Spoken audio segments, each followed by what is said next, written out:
everybody. This is CJ Wiley with More Adventures on the Road. Man, I got a special guest today. This is a exciting interview for me because when I was 16 years old is the first time that I saw this man, and I was just enamored. You know, all the greatest players were at this bar table tournament in Clinton, Iowa. Mike Siegel and Buddy Hall and Omaha John and Dallas West. Dallas West ran 10 racks in a row in the semifinals against Omaha John.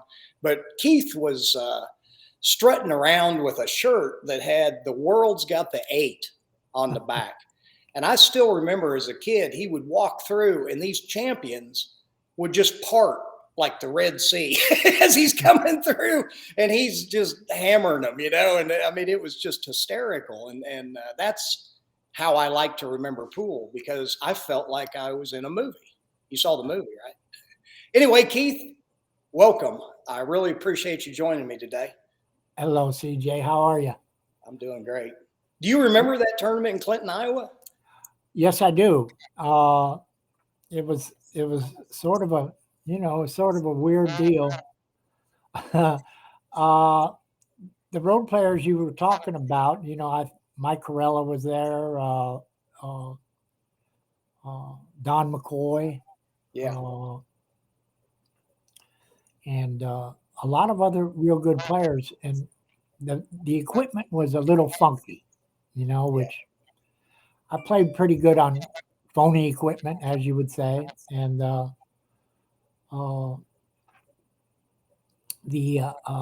was a big cue ball, wasn't it? That tournament, the bar table, yeah. I thought it was a 4.5 by 9 tournament. That may be a different one. I was talking about the bar table tournament at that big bar that had the big cue ball, the bar table. Omaha John, Buddy Hall, I think, won it, and Dallas West ran 10 racks in a row to beat Omaha John, and then Buddy wouldn't play him on that table. He says, "I'm not playing the finals on that table," and he made him move tables, which was a great move because Dallas had that breakdown.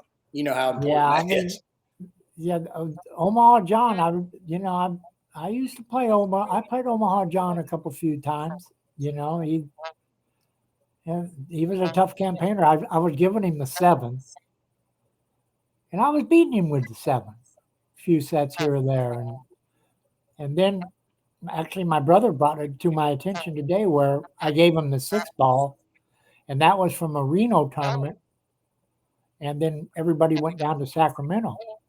And it was at the El Rancho Motel. And, I was playing Denny Searcy over there, and I was playing, I'd play anybody that, would play. Denny Searcy, that's another name that, I played him in Charlotte, North Carolina, but he was hanging around Bellflower. Was it Hard Times you guys played at? Was that the name? Yeah, yes, Hard Times upstairs, Vern Peterson's place. Yeah. Yeah. Did you ever play Denny Searcy? Yeah, I played Denny a few times. Yeah, you guys all played. Wade Crane and him was friends. I was giving him a ball playing in one pocket, and we went back and forth. We broke even doing that. I give him the call 8 on bar table, and I beat him there. And Denny's best game was probably snooker. Yeah. He played, really good snooker, and him and I actually battled a couple of times on the snooker table.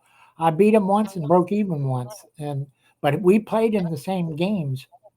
When you guys played a payball game there. I mean, that was like famous. It was called payball or pink ball, and it was a hell of a game. That's 6 ball on a snooker table. We had a hell of a lineup.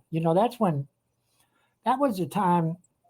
That was an era when Wade Crane was giving Richie Florence the call 8 playing 9 ball.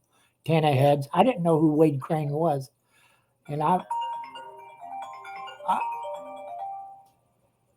hold on, let me just.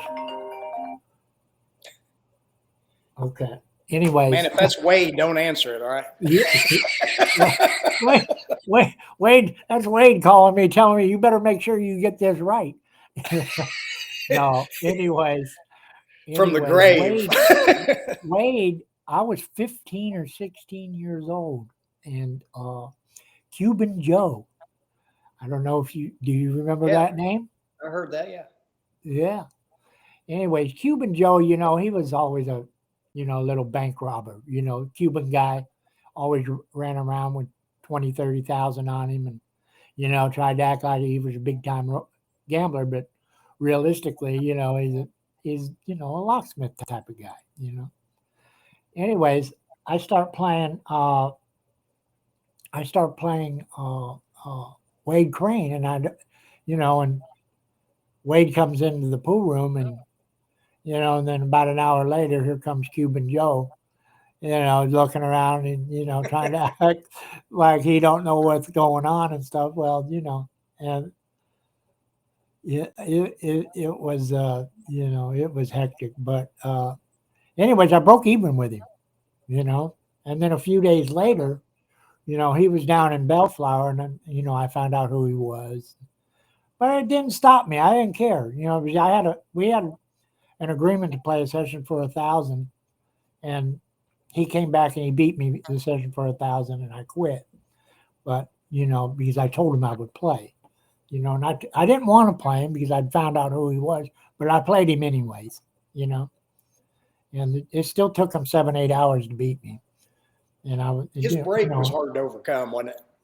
His break was, yeah, But I mean, as far as shots and everything, I could shoot with him, Yeah. but I couldn't break with him, Yeah, he had one of the best breaks I've ever seen, and Yeah. I didn't even see it when he was in the prime. And I But played, he broke for me playing Matlock one time, and it was I just played Jimmy incredible. Moore over there in an exhibition when I was 14 or 12, maybe 12, might have been 12 years old.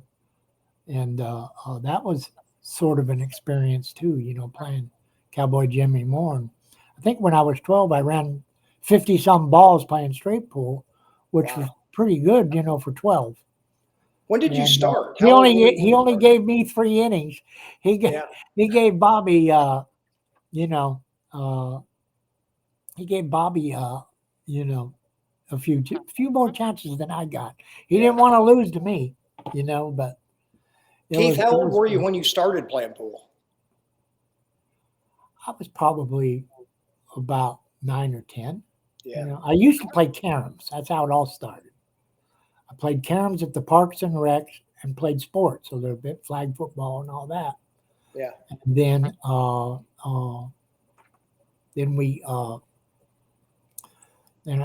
my dad took me to the pool hall gradually, back and forth. My dad was a pretty good shot too. Yeah. And then my brothers, played pretty good too. Both my brothers. So we had ring games all the time, and playing 25 cents on the 5, 50 cents on the 9. Yeah. And things got better. And, it sort of made me a better player. And then I started, ditching school a little bit here and there. And, got my feet wet and, hustling, when I was like 12, I was going to the racetrack when I was 12 and 13. Is that right? Yeah. So you grew up gambling. You were right in it from the beginning, huh? Yes. I mean, is that how you got your, you're well known for that sidearm stroke. Is that because you started so young where you wasn't tall enough to reach the table? Well, CJ, I was smaller, Yeah. I was, and starting out, I stood on some boxes and starting off playing caroms, when you're real low to the ground, it's sort of the way it starts, because, the carom board was so high and I was, I could barely, my head would barely get over the carom board, so I had to do it sideways, like that. The guy, the closest guy to me, I think, that's got that sidewinder stroke has got to be King Kong. He's out there like that too. Yeah, King. I mean, but they say Ralph Greenleaf had, one of those sidearm strokes. But, I started when I was 7, and we stood on these Pepsi crates, like what you're talking about. So I cocked my wrist, but I never had to really get up because, it raised me up a couple feet. Right. Or foot and a half or whatever it was. So, So when did you meet Brian Hishimoto, Hawaiian Brian? You went on the road with him pretty young, didn't you? I met Hawaiian Brian. I guess when I was about, I went out. Hawaiian Brian was my first road trip. That and I met him over there in either the Valley in L.A. or he sort of like hunted me down. He watched how I played, and he said he used to call me Kitso, and he said, Kitso, let's you and me take a road trip. And I was 15 at the time. That was the first time I met Buddy Hall, and so that was my first road trip when I was 15. And that's awesome. And I know Dalton. Dalton and Brian. He was one of my first mentors, so it's kind of cool. We got kind of a connection through those. Dalton was a good kid. He was real. He was careful. And he had that arm type of stroke out there, a little bit, a little up in the air type of stroke. And him and I, we were playing. I was giving him like the call 8 and stuff back then. And but he could play, he could play. He was from San Francisco. He was an actor, wasn't he? I think he was trying to fall into the Bruce Lee type of thing, because he was a martial arts guy, like as you know. Yeah. And he was trying to audition for certain movie parts or whatever. And he got a couple.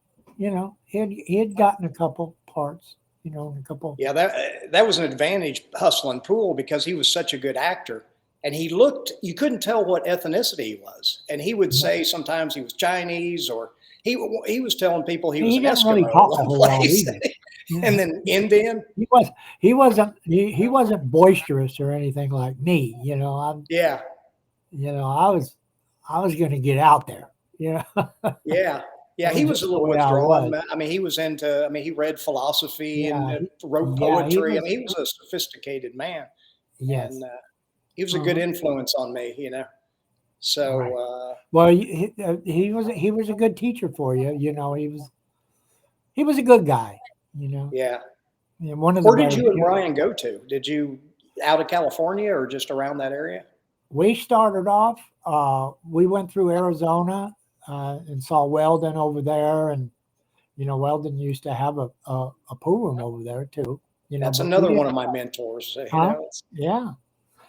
And I learned a lot from Weldon, And Weldon was a good hustler.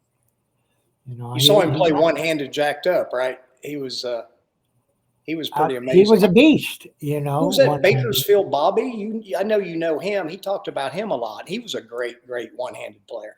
Yeah, and he was a good bar table player too. I was giving him the 7 ball, and I was up against him, and I was outrunning it. Yeah. See, that's what I heard about you is, like Sergio and a lot of those top Mexican bar table players and some of the players we're mentioning now. I gave Kim the 7 ball and beat him. It's like, wow. I gave Kim the 7 ball and then I give him the 6, and he had to quit one time. Kim Davenport. Kim Davenport, I give him the 7, beat him 2 or 3 times like that, 3 or 4 times. And That's then awesome. I give him the 6. And he had to quit. He says, I can't ask for the 5. Yeah, there's a point where the ego just won't let you. But as time rolled on, that game sort of got off the board, and and then Kim started getting better. My game started decreasing a little bit. And, the game wasn't. But I'm sure he would credit you for helping him increase that, because when you see a speed like you had, it motivates. It either scares you or it motivates you. Well, everybody has different gears.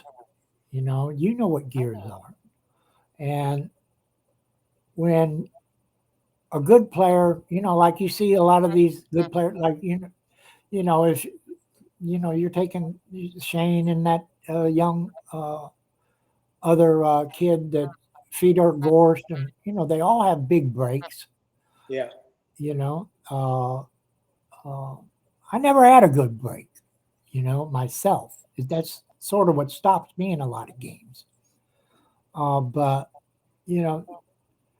they have gears, and when they're playing 6-ball and everybody else is not making a ball in the break and playing 9-ball or 10-ball, the game gets easy. I mean, back in the day, we played 2-shot rollout, and these people play 1 foul ball in hand, and it's a different game.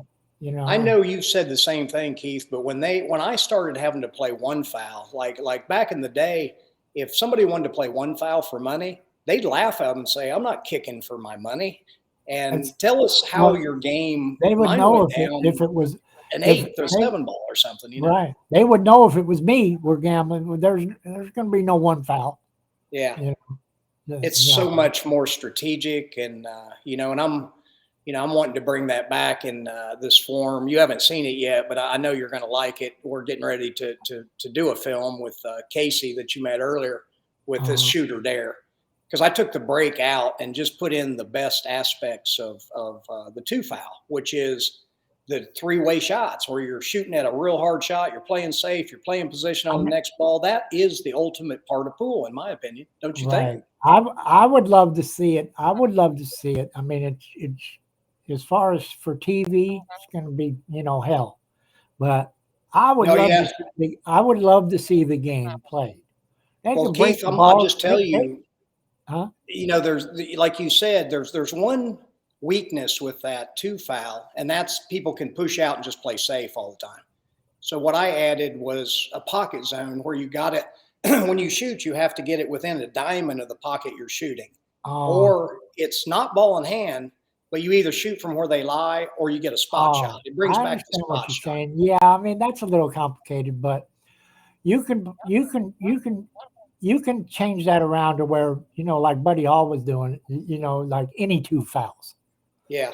There was any 2 fouls or 2 fouls by the same person. And that got 2 fouls by I like to play 2 fouls by the same guy, but it turned out that it seemed like it was a better way to play, for the people, for somebody that's trying to play that way. It wasn't a better way to play, because you want to play, 2 fouls by the same guy, and the ball spots up. If it's a scratch or whatever, it's behind the line, spots up, and, they got to shoot spot shots, that spot shot's important, isn't it? When they took out the spot shot, it's like taking the free throw out of basketball. It's like nobody's going to miss it, but it was missed, and a lot of people snooze that. There's a lot of shots that you roll out for, and you're playing short pocket pool anyways with them, or long rail back, long shots or short shots, to where you're going to get a safety anyways. Yeah. You know what I'm saying? A lot of times, if you elected to shoot the shot, if you just hit it bad or whatever, usually a lot of times you're going to be leaving the guy long or a tough shot anyways. Still going to have to make something. Usually when a pro takes the shot, he's at the table. The way I wanted to do it nowadays is they can break the balls. They can make 4 balls. They can make that side ball in the break or whatever. Who cares? Well, guess what you have to do the next shot?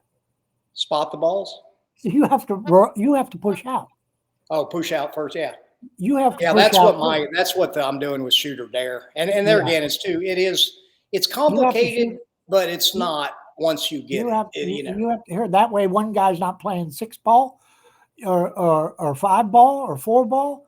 And they got to roll out, and then you're going to see these guys, and what would have been better is, they don't have those jump cues back in them days.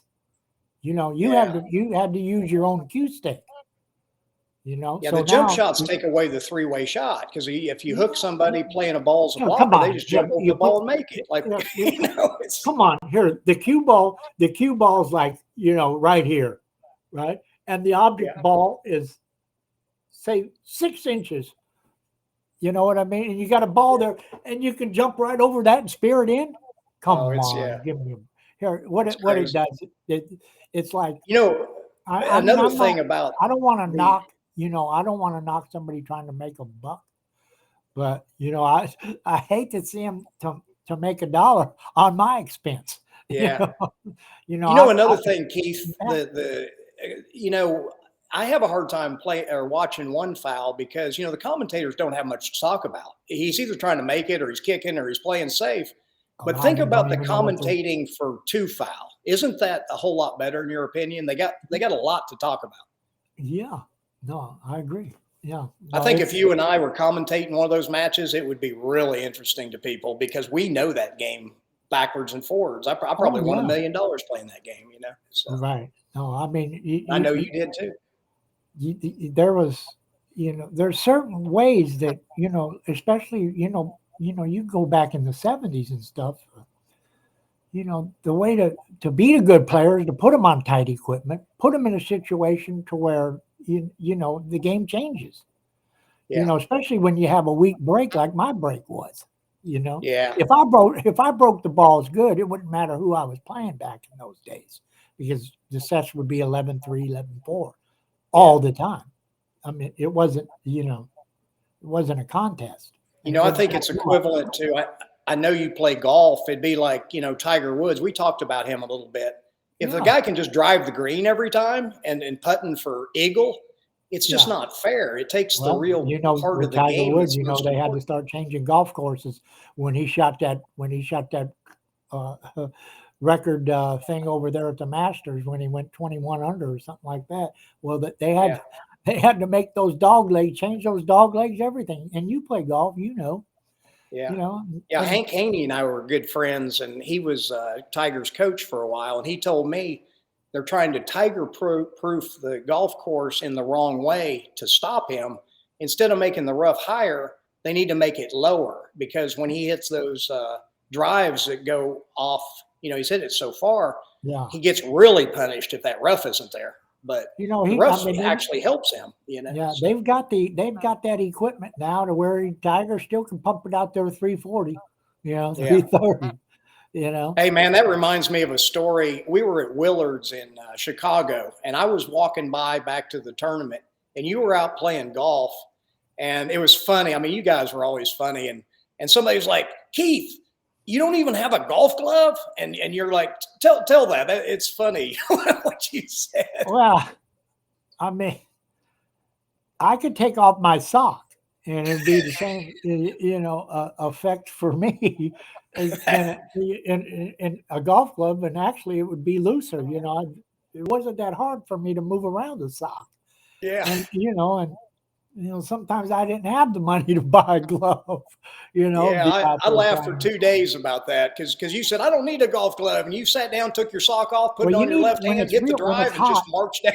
When it's hot and, and the clubs are slipping, you need something, but, I've lost enough money playing golf. I mean, along with other things, I mean, shit. I mean, Johnny Archer and Kim used to treat me like I was, like their own, Yeah, I used to gamble with them. Kim and I were playing $500 a hole in Vegas one time, and we got the high speed wobbles, and neither one of us could make a 3 or 4 foot putt. And because when you're betting that high and you don't play that good, we started dogging it, and I won the dogging contest, but it wasn't pretty. I don't know. Yeah, it was. But golf is, pool players usually play pretty good golf. And, we used to play a lot when we go to these tournaments. And I know you did too, where, we had a lot of off time, especially in the daytime, because the premier players always played at night. So we'd go out and play a round of golf and gamble with each other and have a good time. And it really took our mind off the tournament and the pressure. It was good for me to do that, because, I was high strung anyways. And sometimes, going out there and playing golf would help me, as far as calming the nerves down and stuff like that. But after a while, it takes its toll on you. Yeah.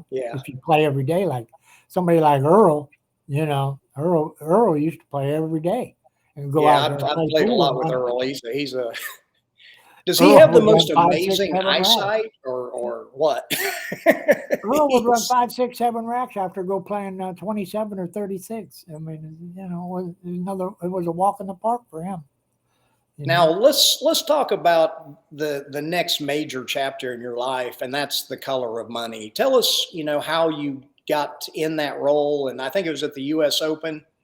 Give us an idea of how you got that, and how it affected your life. Here's exactly the way everything went down. We knew Jay Helfert and I, and other people knew that that the show people were going to be in the U.S. Open down there in Norfolk, Virginia. Where they held it, on that little side street. Yeah. And Q Master, yeah. Q Master, yeah, that's where Barry Berman, that was one of his places, and then he sold that and went to the other place. But that's where he used to hold the tournaments. And so he was so everybody knew all the movie people were going to be there.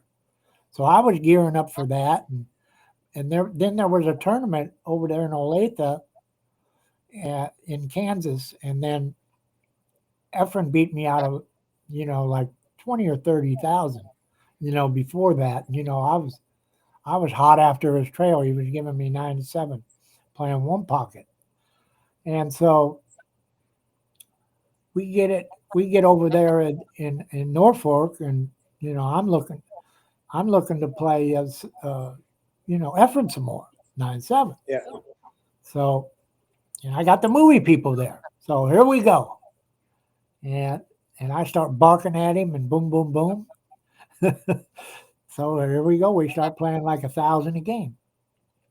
And I beat him 7-8 in a row. He never got past 2 balls in any game. I destroyed him. I was having fun like a son of a gun, And the movie people were there sweating it. You know what I mean? Yeah. They called me in the office right after that. They said, listen, we don't know exactly how we're going to use you yet, but we're going to use you. And so they had me start. They started having me read lines for 4 characters. That was Amos, John Turturro's part, and then the other part where Forrest Whitaker was playing. Okay, yeah. So I read and Grady Seasons. So I read for all those parts, and he said, Keith. So I was back there 3 hours. We're going over these lines and scenes, and Martin Scorsese's back there. The casting lady, Gretchen Rennell. Yeah. I'm back there 3 hours with him, right? And Martin's digging me, liking me, and so after about 3 hours, I come walking out, and everybody's looking around, buzzing around. This goddamn McCready, I mean, what the hell? Well, guess what? Everybody else was in there 2 minutes, and they were gone. Signed a piece of paper. I mean, yeah. They just so then they were running another audition in Chicago, and Jay Helfert gets a hold of me and tells me, hey man, he says, they're looking for you, and so Jay puts me on a plane. I didn't have any money. Puts me on a plane. I think it was 150 or 300. Puts me on the plane. So they picked me up in the limo. I got the limo, and nice big old white stretch, Yeah. There's 400 to 500 pool players in line going to audition for these certain characters, I come out of the limo. I got my arm wrapped around Gretchen Rennell, the casting lady. Yeah. She said, Keith, we're so happy to see you. So I wrapped my arm around. And all these guys are all standing in line. They're just huffing and puffing. They can't stand it. Hey, how you doing, boys? So we walk right in. We go right in, and then they started doing their routine, but they walked me right to the head of the class. Man, that's awesome. Yeah. So, and then when I was reading, Martin already knew, in his mind that, he wanted me for Grady seasons. And believe it or not, Mike Siegel was trying to take that part away from me too. And he was already technical advisor, but he was trying to get his nose in there to where, that he was going to try to take that part. But what was it like with Tom Cruise and Paul Newman? Did you get to know them very well? Or I got to know both of them. I mean, Tom was 21 at that time. I was 27. So Tom, he was an up and coming actor, and he was very, adamant about, his lines, his scenes, and how he didn't want to have anybody, come in as a double and shoot his scenes. You know what I'm saying? And it's still that way today with him, Yeah. But the only time that I really got to spend with Tom Cruise is after we wrapped, and he invited me in his trailer, and he broke open a nice bottle of, wine or some type of real nice stuff, And we sat there and talked for about an hour, and he was there with Mimi Rogers. Yeah. And Mimi Rogers, you can see that they're not getting along too good. You know what I mean? And at that time, that's when they were, on the outs with one another. And Tom, he's having me in there, and he don't care what she thinks, So, after about an hour, we, just that was the last time I saw him. But me and Newman on the set, I would work with Paul after, scenes and stuff, and especially the one in Atlantic City, I was helping him, playing with him and trying to help him, get the stroke down and stuff like that. I worked with. Was he pretty nice? I mean, was he down to earth guy? Yes. With Yeah. me, he was. He's one of my favorite actors of all time. He's got, when somebody like that with that kind of stature of being an actor, it's not easy. It's not an easy life, because he can't even go to the bathroom without getting hounded. Yeah. People sliding things under the door for an autograph, and that's why he stopped autographs. Yeah.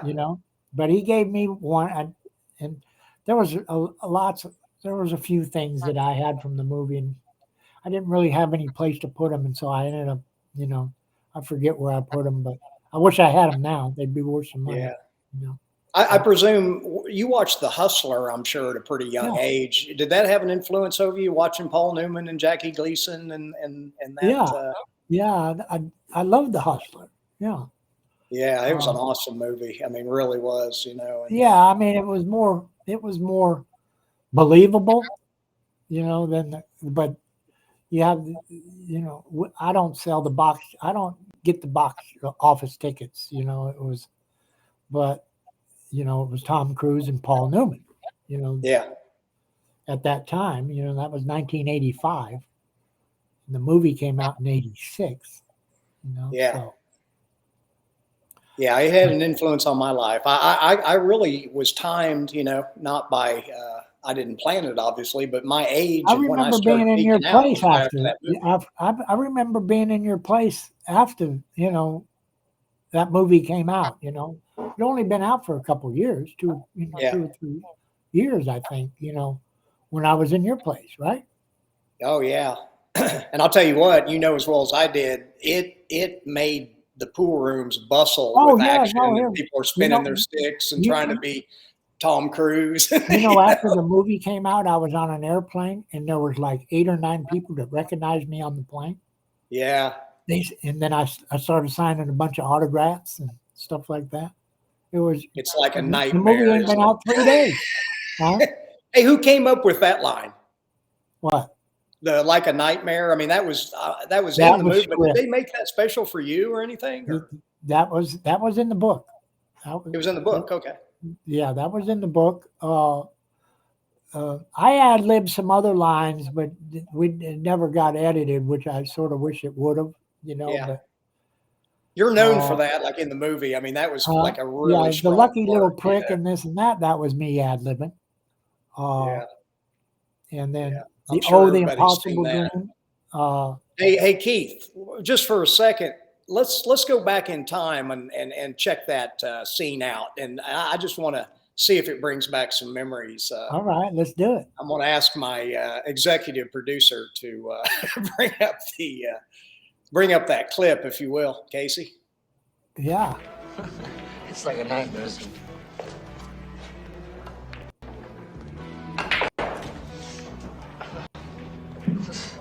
It just keeps getting worse and worse, doesn't it? That's awesome, man. That's vintage Keith McCready right there, folks. And the spin on the cue ball was vintage me too, That's right. But I mean, that's where that Grady Seasons character, was yeah, really. What's funny about that scene, when it's like a nightmare. Do you know how many times I heard it's like a nightmare after that? And before that, never heard it. Yeah. Never heard it, but like maybe once or twice in my life, that line. Well, then after that line came out, well, it's like a nightmare. Everybody started using that word. Yeah. Oh, I've heard it hundreds of times. I can't imagine you've heard it you didn't hear it 10,000 times before. You didn't hear it 100 times before the movie came out. No. It was all that's what I mean. in reference to you. Saying. Yeah. So I mean, that's sort of a something everybody can't take that away from me, because that one belongs to me. Yeah. Yeah. That was awesome, man. So then, so after that movie, you the doors opened, and as far as recognition, and were you really peaked out in your game at that time, or when did you really start where you consider peaking out, when you were playing your best tournament pool? When I was playing my best pool, I was in the 70s. Oh, wow. Okay. In the 70s, I was playing my best pool, and the 80s. We kind of, I was really when I played Efren in '88, I was declining. I was hoping to have a flashback here or there. I just, with all the change of rules and how beat up I was, and so did that celebrity status contribute to this beating up you talk about? In some situations, and it helps me in some situations, Yeah. Yeah.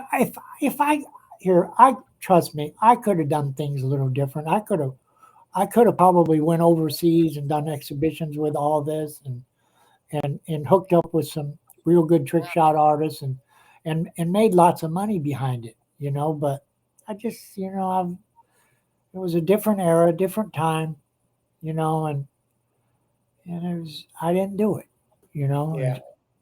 I was sort of back then, I mean, there was a lot of you're talking about being around, and you're talking about being in Hollywood, in the 70s. I mean, 70s and 80s, and LA. The belly of the beast. Yeah. I mean, you couldn't. Everything was sort of wide open. People were wide open, and you had your bank robbers, you had your dope dealers, you had every which Tom, Dick, and Harry you could possibly imagine. you know. Yeah, people don't realize we hunted those underworld characters down like Yes, a hunter hunts an elk or something. I mean, they were, I went after drug dealers and bookmakers and yes, those were the pimps. ones that would, those were the ones that would lose the money. You couldn't beat the pool players out of much. You had, Did you ever know like Black Danny, the pimp that, absolutely. I played and those Black guys Danny. wore like red suits with a hat with a feather Black in it. Danny was over there in Detroit. You know, As Black's Danny's and as likes to bet. he bet. He played pretty good too for money. You know, Black. He's a Danny. preacher now. I don't know if you know that or not. I thought he was dead. He's still alive? Well, I heard just not too long ago that he was a preacher, and so I don't know if he's still alive, but I think so. Okay. Well, I was thinking of the contrast between who he was and then he basically changed sides. Somebody told me he died, but yeah, he may have, but I mean, he was a preacher. Gabby might have been the one before he died. Told me that he died. Yeah, Gabby was in prison. He was in my pool room a few times, and there was kind of bad characters there. I stayed away from them as much as. I mean, Danny was all right. Gabby was a little shady. Well, yeah, he was tough action. Yeah. But I mean, I was on the gambling side with him and all that, and we made money in a couple little spots. But besides that, yeah, he was a tough customer. One thing, Keith, that I really respect you for is how many years have you been sober now? I mean, I know it's been a number of years. Well, I mean, if it wasn't for my girl Jenny England, I mean, who knows where I'd be right now? I'm besides a couple lapses at a couple tournaments where I, was trying to take the edge off and get caught. Yeah, but that's awesome. I mean, I respect that. Yeah. Well, I got to admit it because it happened. I can't. But ever since then, I haven't done anything. So I've every once, if we go to a ball game, I'll have a couple beers, or something like that, 2 or 3. But, yeah, being in that lifestyle, especially reaching a celebrity status, a lot of people don't realize how much pressure that puts on you and the temptations that you have to face, and it's really, really hard. Especially, there's girls around and there's, it's a party atmosphere and a lot of peer pressure, especially. Well, CJ, I'm going to be honest with you. There was sex, like how they say sex, drugs, rock and roll, and, all the above. And there was being in the limelight and, girls, I mean, there was a lot of them. You've been around, you've had girls cling on to you yourself. And, but I would, the worst thing that I ever did in my life was cigarette smoking. Everything else, I wouldn't take it back for anything. I can't change it. But the one thing I can do is what I did. I stopped it. You know what I mean? And I cold turkey quit smoking cigarettes too. I'm going on 10 or 11 years now, no smoking. That's awesome. So with the drugs, I think, let's see, it's the last we've done that I did anything, I think it was 2006, 2007. So it's how much is that? 16 years ago? Yeah. Yeah. So 16 years on the off with no drugs, no drinking. Yeah, man. I got to congratulate you on that because, there's a lot of people don't make it through that period, and they don't end up my old lady got me off everything just in time, I mean, if it wasn't for her, I might not be alive right now, but I'm alive and well now. Yeah. Except and everything happens for a reason, I mean, sometimes people show up at the right time in the right place. I don't know if anybody knows. I have this thing called macular degeneration now, and I'm dealing with that. And it's an eye disorder.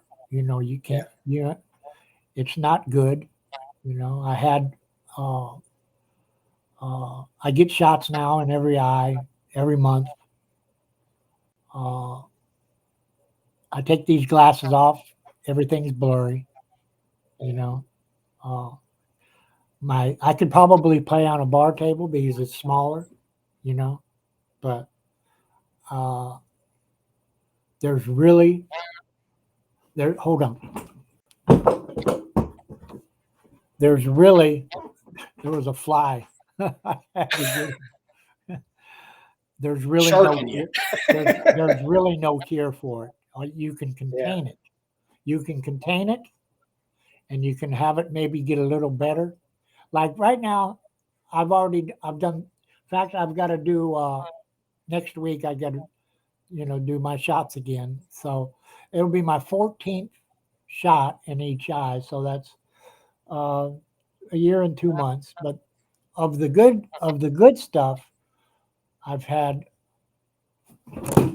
I've had I think 9 or 10 of the see when you go to the insurance companies, they start you off with some mediocre stuff, and then the doctor's got to call the insurance companies and tell them that this stuff isn't really working. We need to amp him up with the good stuff. And so I've been taking the Eylea now for about 10 shots in each eye. And there's a little bit of an improvement, like on a scale 1 to 100, I would probably say 15% better, which I'll That's take. good. Awesome. I'll take 20. I would take 25% better out the door. Yeah. As long as I don't go blind. You understand? Yeah. You know what I'm saying? From this point. And kiss the ground, because realistically there's no cure. And, you can contain it, like I said. And Well, I'm glad you found the treatment and you had the insurance. That's good. And well, yeah, and it's like $1,800 a shot in each eye. Yeah. So, but I'm dealing with that. And, like a lot of people ask me, well, why aren't you out playing here? Why? Well, I haven't told everybody about this, but now they're going to know, but that's why. And I sure wish you the best. I've had it for a while, and I didn't know it. When I went to the ceremony for when I got inducted in the Hall of Fame, and I was playing as Harry's partner, I had it then, and I didn't know it. I started off shaky playing, and then as the game progressed, I got a little bit better, but to start off with, but then after that, it got worse. You know what I mean? So, but it is what it is. They say that like 1 in every 5 people, over 60 will probably get this. Yeah. You mentioned Harry Plattis that he was a real big influence in your life too. Harry was, yeah. Harry staked me all the time. Harry's a good man. We still talk, and he still practices law. He takes little cases, or not little cases, big cases nowadays. And the little ones he probably won't mess with, but a bigger one comes along, he'll jump on it. Yeah.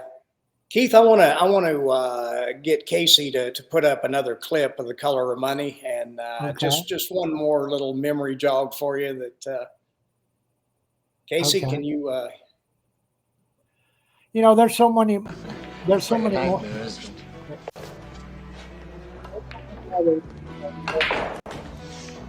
Oh, that's the same.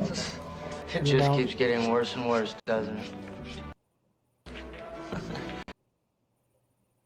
Okay, I guess that was the same one. Okay, so, but anyway. Yeah, I could reminisce about a lot of players that we're missing right now, but I know we only have so much time, so, but, we can do this again, and we'll put it into Yeah, you said at the beginning that, asking about answering some people's questions. And man, I really, really enjoyed talking with you.